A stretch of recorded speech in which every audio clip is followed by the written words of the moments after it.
Jabula kakhulu. Sanibonani bandla. Ngibingelele ne-leadership yonke ngeke ngisayibala ngamunye ngoba seyibaliwe. Ngibonge nje ukuthi sibe khona la ukuthi sizolalela leli cala elibekwayo kuthiwa kunecala. Namanje sesiphuma enkantolo asikaliboni ukuthi liphi leli cala. Esesiphuma khona phela solaleli abantu abakhulumayo lapha no-magistrate abameli.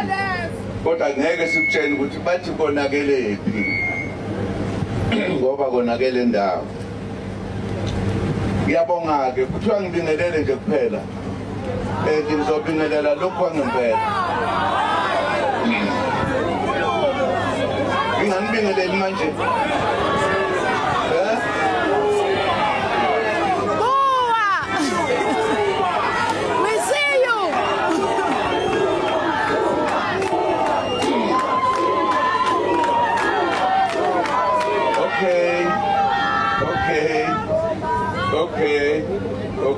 Okay.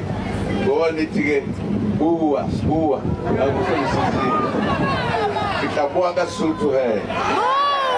Mimi ragi akibuwe.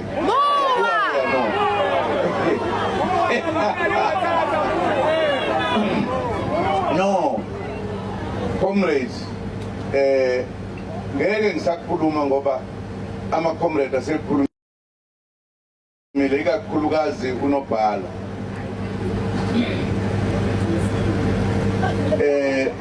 Mina ke uma ngilalela noma ngibuka kunezinto ezenzekayo kuleli zwe lakithi ebesilibiza ngokuthi likhululekile, ebesilibiza ngokuthi la abantu bakhona benza yonke into enhle njengoba bekhululekile. Kodwa ziningi izinto ezenzekayo. Ngenhlanhla ke nakho namhlanje sikhuluma ngale ingane esencane uKhawududuzile ozovela enkantolo kaMantshi. Angazi noma ngizwe kahle yini, ngizwe sengathi manje ithi kufanele liye phezulu kulamajaji amakhulu noma ebethi akaliboni icala yena mayekhulumela nje, kodwa still uthi aliqhubekele phambili enkantolo enkulu ngaphezu kwale.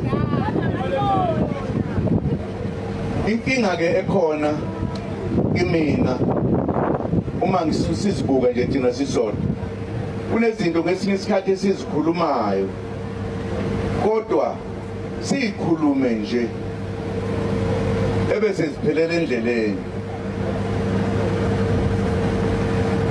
Unobhala uthi ngaboshwa, akashongo yedwa. Ngicabanga ukuthi nalensizwe ekhuluma eqala yathi khulumela uDuduzile, isho njalo. Eqinisweni unobhala uthi kwalento ukuthi kuze kube khona umsindo okwathi abantu bayikhulumela ke ngoba phela kufanele bakhulume, banelungelo lokukhuluma ngalento okwakuthiwa kuqala idemocracy.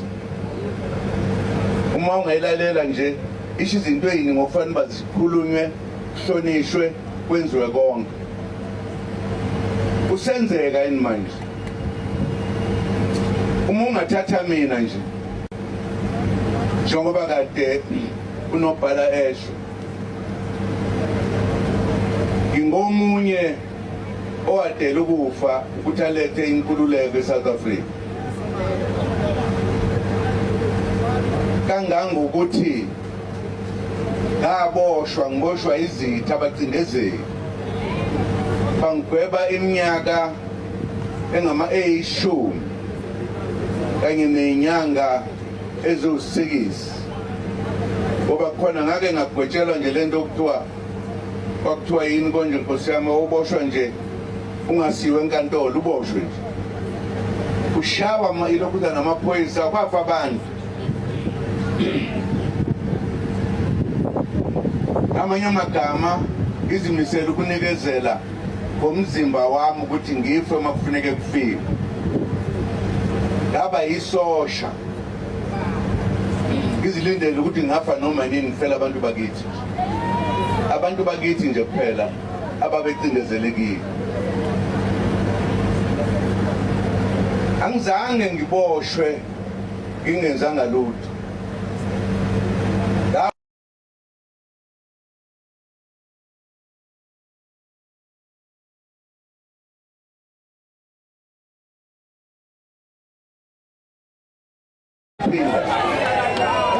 obani abenza ukuthi izwe lingabuseki kahle na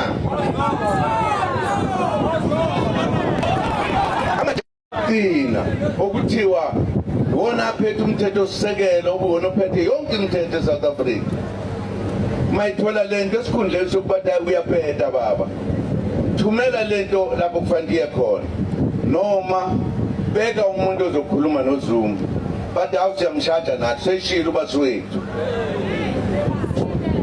bathi ngize enkantolo ngathi ngeke ngize ngoba niphula umthetho ngasho sengathi sengishilo phela ngidlala ngumfo kagcina amazwi ekudlale ngami ngamtshela ngathi awatshena amajaji ngathi ngeke ngize ngoba ngidefendani inkululeko lesayilwela ukuthi kufanele bekhona ukuthula noxolo alukwazi ukuqedwa uamini ukuthi leyo nto sayishiqedwe amajaji akhuluma into engekho laze lasho-ke njengoba bekusho usalo la wathi lento esimgweba ngawuzuma yiyona right kodwa siyamgweba obuyedelela wakwalizwa ijaji elinjalo elithukayo selifana nathi manje sesilwimbi nalo esikhundleni sokuba bahambise izinto ngomthetho ngeke ngiwahlonipha amajaji anjalo nakancane ngoba kufanele ukuthi amele iqiniso athukuthela amajaji agana unwabo bathi siyamgweba bangigweba ngempela khulu ukuthi angivelanga enkantolo ngizothetha icala into ewumthetho ufanele yenziwe amajaji awuphula awusaphula nama nabamelike Nkosi yami noma abashushisi noma okuthiwa yini into besinayo la lobethetha icala kuthiwa yini kuthiwa umanje be-street ake kwafika lapho khona abangithatha bangisa ejele ngingazange ngibe necala ngazange ngithethe icala izwe elinjani lelo na sathula sathini thina kazoke safuna nenze njalo abantu base-South Africa ngoba babebona umhlola bavuka nje bomvu ngoba phela bazokwenza njani uma kunabantu abacabanga ukuthi bona baphethe uNkulunkulu abantu bakithi sonibonisayo ingakho kwaba khona wakhala insimbi mfana uphethe ingakho lapha abantu bakithi abazibonisa khona ukuthi la ekhaya asikakhululeki basukuma bama ngeenyawo bebonisa intukuthelo yabo esikhundleni sokuba laba abaphula umthetho oba bephethe umthetho bakhuzwe bazothiwa no abazi ukuthi bazotholane eyimpi abazange bayithola kwakufa nje abantu bethi sithukuthele abakufihlanga lokho angithi basi benze njani bona yazi ukuthi benze njani kwafa abantu babulala abantu waphela babadubula manje abantu bomthetho ngwabe abantu manje baqalekile ukuthi bazobopha bani?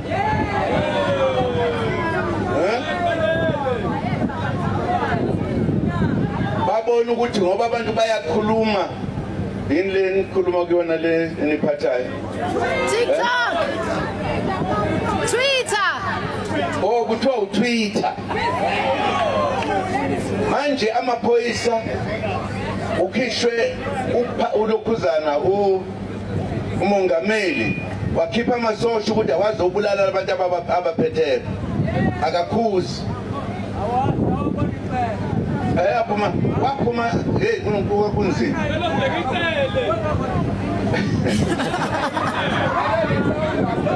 Musungikhulumela ngaleyo nsizwa mfana kithi. Angifuni ukukhuluma ngayo. Base beyobheka uTwister. Ukuthi ubani bekhuluma. Bathola ingane laphana ethi we see you. I see you. Again